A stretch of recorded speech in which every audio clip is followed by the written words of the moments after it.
नमस्ते, मैं ज्योति नाइक। शब्दों की दुनिया भी एक अलग दुनिया होती है। कभी कहानी के रूप में, कभी कविता,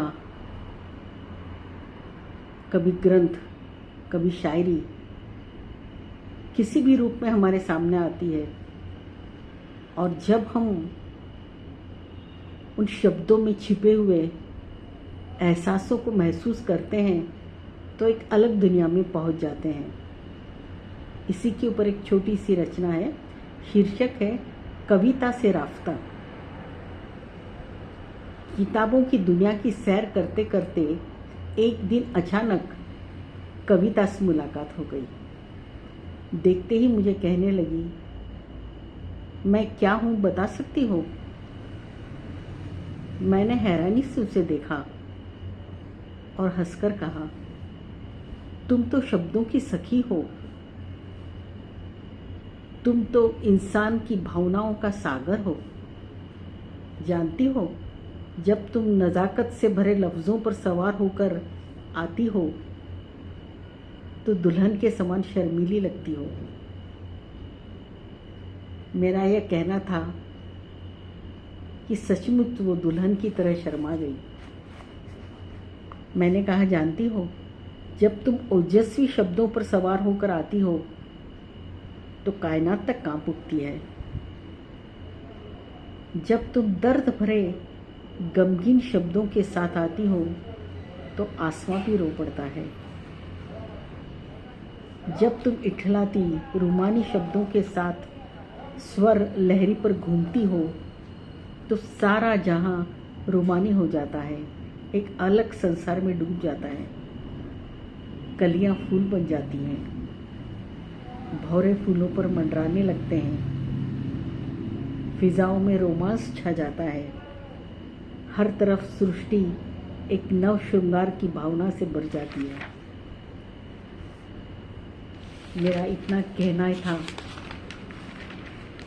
कि सचमुच कविता शर्मा कर खामोश हो गई।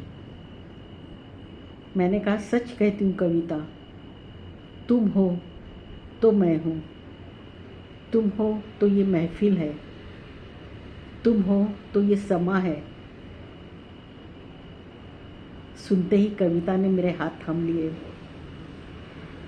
और शब्दों से कहा, तुम कलम थामो, मैं चलती हूँ एक नई महफिल को सजाने। और कविता चल पड़ी। तो सही है, कविता जब अलग अलग भावनाओं से भरे शब्द लेकर आपके सामने आती है तो उन भावनाओं के एहसासों से आप खुद भर उठते हैं। फिर वो एहसास शर्म हया का हो, तेज मिजाज का हो, डर का हो, हंसी का हो, गम का हो, कैसा भी हो, कविता जब शब्दों के साथ आती है तो आपको अपने साथ ले जाती है।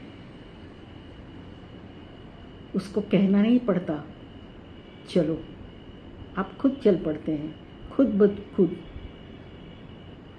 कविता के उस संसार में।